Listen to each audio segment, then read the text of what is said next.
บายดีและสวัสดียามแรงเด้อพ่อแม่พี่น้องเบิดสุขุสุคนฝั่งลาวฝั่งไทยและต่างประเทศมื้อนี้มาพบกับสาวซุกอยู่ถงนาไม่ หลังจากปรับแล้วเนาะกับแบบคือได้ถงนาใหม่ค่ะแหละพ่อแม่พี่น้องเป็นภาพคืออย่างนี้เนาะเลี้ยวไปทางใดกะเป็นถงนาสมใจที่เฮาวาดไว้ตั้งแต่ยังบ่ทันได้เฮ็ดออกมาแล้วกะเป็นคือที่เฮาคิดไว้เลยเนาะน้องน้อยเนาะมื้อนี้บรรยากาศก็เริ่มแบบเศร้าหนาวแล้วพี่น้องทางบ้านเสาสุกเนาะแล้วก็ได้มีเสียงจักจั่นฮ้องน้องสนั่นเลยเสาสุกค่ะนะแม้ว่าเจ็บคอตั้งแต่ช่วงอากาศหนาวตั้งแต่4-5 มื้อก่อนยังบ่เศร้าเลยพี่น้องแม้ว่าอากาศมันเปลี่ยนแปลงไปเปลี่ยนแปลงมาเนาะหลังจากหนาวแล้วพัดมาฮ้อนพังเบิ่งเนาะว่ามื้อใดสิเศร้าพี่น้องพยายามสดน้ำร้อนๆแหละได้นี่ค่ะเอาสาวซุกมี FC ฝากของมาให้มีงานเข่าก่อนสงกรานต์ อ้าวมีอย่างเนาะอันนี้พี่น้องมาเป็นถุงแบบนี้เลยนี่เอามาเบิ่งนำกันว่ามีอย่างเนาะพี่น้องว้าวพี่น้องถุงแรกออกมาก็สิเป็นรองเท้าเนาะฝั่งเราเขาสิเอิ้นว่าเกิบเด้อโอ้คืออยากใหญ่ๆเนาะพี่น้องไซส์38-39แต่ว่าสวยเนาะแบบว่าสีเขียวกับสีแบบไข่ๆงามพี่น้องมาเบิ่งชิ้นต่อไปว่ามีอย่างพี่น้องโอ้หมวกพี่น้องนี่เป็นสีเขียวขี้ม้างามเนาะนี่น้อง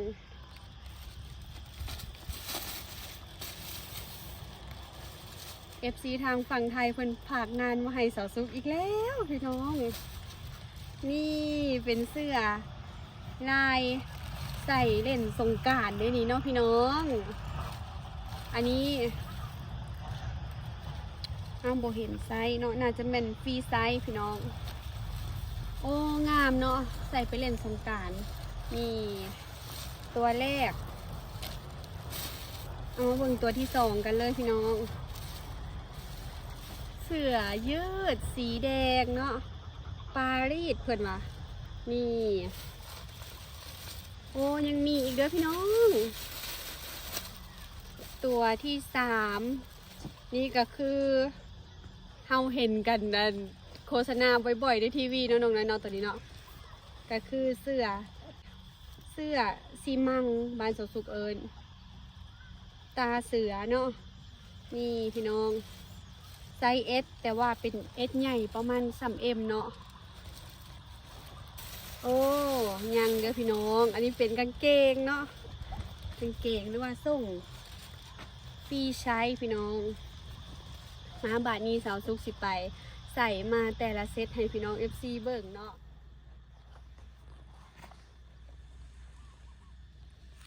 งามประมาณนี้เลยเนาะรองเท้าตอนนี้สาวซุกก็ใส่ออกมาแล้วเซตแรกเนาะพ่อแม่พี่น้องเป็นจังไดแล้วก็สิมาใส่เข้ากับรองเท้าเนาะ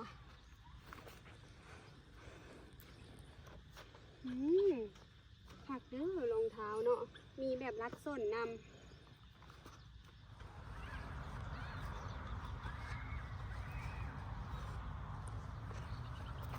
เซตแรกออกมาแล้วพ่อแม่พี่น้องประมาณนี้เลย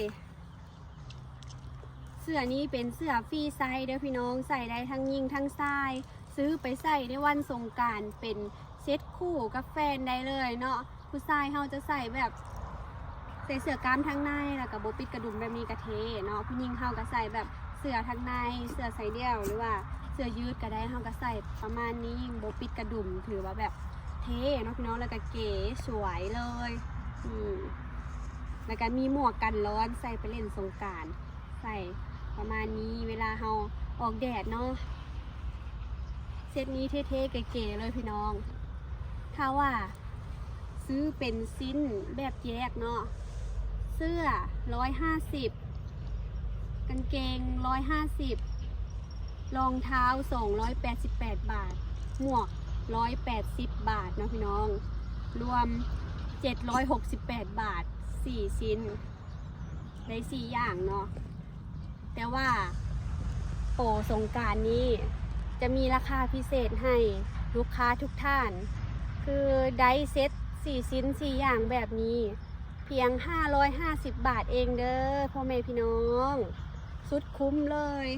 รองเท้าก็เป็นรุ่นดียิงทรายใส่ได้พี่น้องใส่ไปเล่นสงกรานต์นี่วิ่งเล่นแบบปะแป้งฉีดน้ำนี่บ่มีรุดเนาะ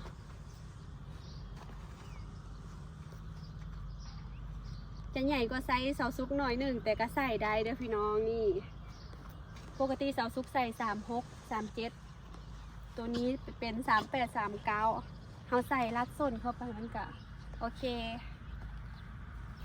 เซตแรกประมาณนี้ไปต่อเซตที่2กันเลยนะพี่น้องวันนี้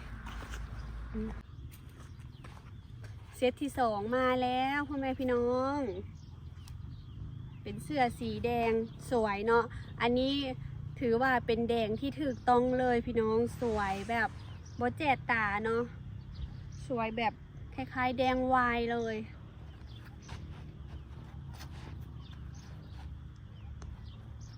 กางเกงตัวนี้เหมาะกับเสื้อทุกตัวเลยเสื้อตัวนี้150 บาทเนาะกางเกง150 บาทรองเท้า288 บาทหมวก180 บาทซื้อแยกเป็นชิ้นได้เด้อพี่น้องหรือว่าจะซื้อเป็นเซ็ตมันจะสุดคุ้มกว่าเนาะเพียง550 บาทซื้อไปฝากลูกฝากหลานได้เลยที่ร้าน J&S เด้อพ่อแม่พี่น้องประตูน้ำขอนแก่นตรงข้ามบขส.เก่ากางเกงตัวนี้สาวซุกมักใส่ออกมาพอดีเป๊ะเลยแบบมันเป็นฟรีไซส์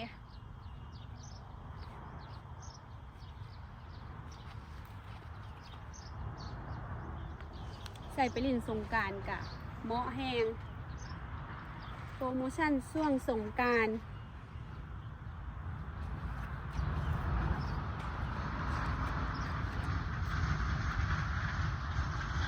เอามาถ่ายรีวิวอยู่ทงหน้ากับบรรยากาศมันบ่ค่อย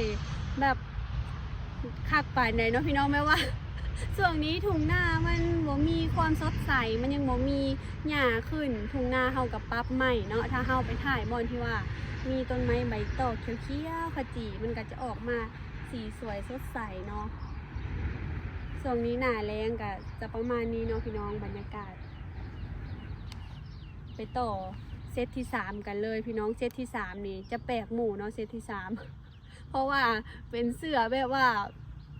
แข็งแรงเนาะเกี่ยวกับซีมังอันนี้เฮาก็ต้องแบบหาแนวมาประกอบเซตสุดท้ายออกมาแล้วพี่น้องใส่แล้วรู้สึกว่ามีพลังในเสื้อตัวนี้พี่น้องใส่แล้วสามารถแบกกระสอบปูนได้เลยเซตนี้ได้4ชิ้นอีกตามเคยเนาะเซตนี้รองเท้ากางเกงเสื้อแล้วก็หมวกเนาะถ้าซื้อแยกก็คือฮู้เลยเนาะพี่น้องซื้อแยกก็จะได้768 บาทถ้าซื้อเป็นเซตจะได้ราคาพิเศษสุดคุ้มเพียง550 บาทเซตนี้รองเท้ากะซื้อแยก288 บาทแล้วพี่น้องรุ่นดีทนทานใส่คักใส่นิ่มใส่แล้วไปวิ่งออกกำลังกายได้เลยรุ่นนี้ดีแฮงเนาะยิงซ้ายใส่ได้ใส่แล้วเทเบาสบายหน่วงน้อยยังมักเลยพี่น้องเนี่ยใส่น้ำกันเบิดเงินทับปดไว้สิมาแบกกระสอบปูนโซ่ได้แบบนี้พี่น้องใส่แล้วแบกกระสอบปูนได้ประมาณนี้เว้าหยอกพี่น้องว่ามันกระสอบปูน กระสอบใบไม้ที่เขากวดไว้ว่าเสียเอาไว้โหยไห่หน้าเนาะใบไม้ที่หล่นลงจากนี่ตอนนี้ใบไม้กะขึ้นใหม่แล้วเบาๆพี่น้องอันนี้สอบเป็นนัว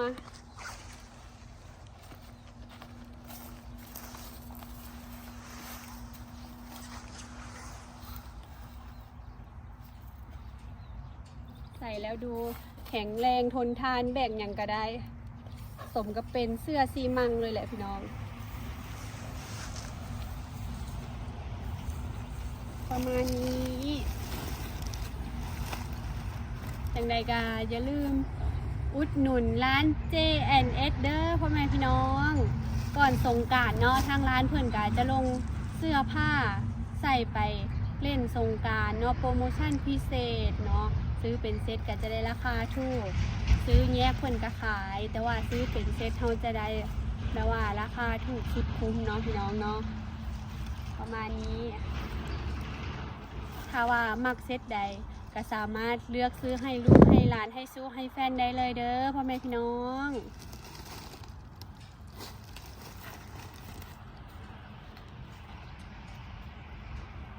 ประมาณนี้พี่น้องหมวกกาผ่าดีได้นี่พี่น้อง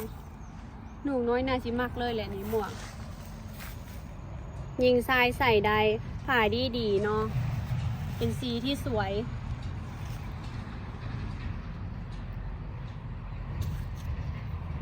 ใส่แล้วก็จะประมาณนี้จะซุกใส่ได้กับเสื้อทุกโตแล้วก็ทุกสุดเลยพี่น้องเพราะว่าเป็นฟรีไซส์ทั้งกางเกงแล้วก็เสื้อเนาะส่วนสงกรานต์เพื่อนก็จะมีเสื้อผ้าเข่าใหม่เนาะเป็นเสื้อผ้าใส่ไปเล่นสงกรานต์เป็นเสื้อผ้าแบบสไตล์ใส่ไปเล่นไปเที่ยวอย่างก็มีหลากหลายแบบเนาะในกาฝากอุดหนุนไปแวะไปชมร้าน J&S ประตูน้ำขอนแก่นได้เด้อพ่อแม่พี่น้องสำหรับมื้อนี้ขอกราบขอบคุณร้าน J&S หลายๆเด้อที่มอบงานให้สาวซุกและขอบคุณพ่อแม่พี่น้องที่ติดตามรับชมสำหรับคลิปนี้ฝากเป็นกำลังใจกดไลค์กดแชร์บ่ข้ามโฆษณาเป็นกำลังใจให้ครอบครัวสาวซุกเด้อพ่อแม่พี่น้องสบายดีบ๊ายบาย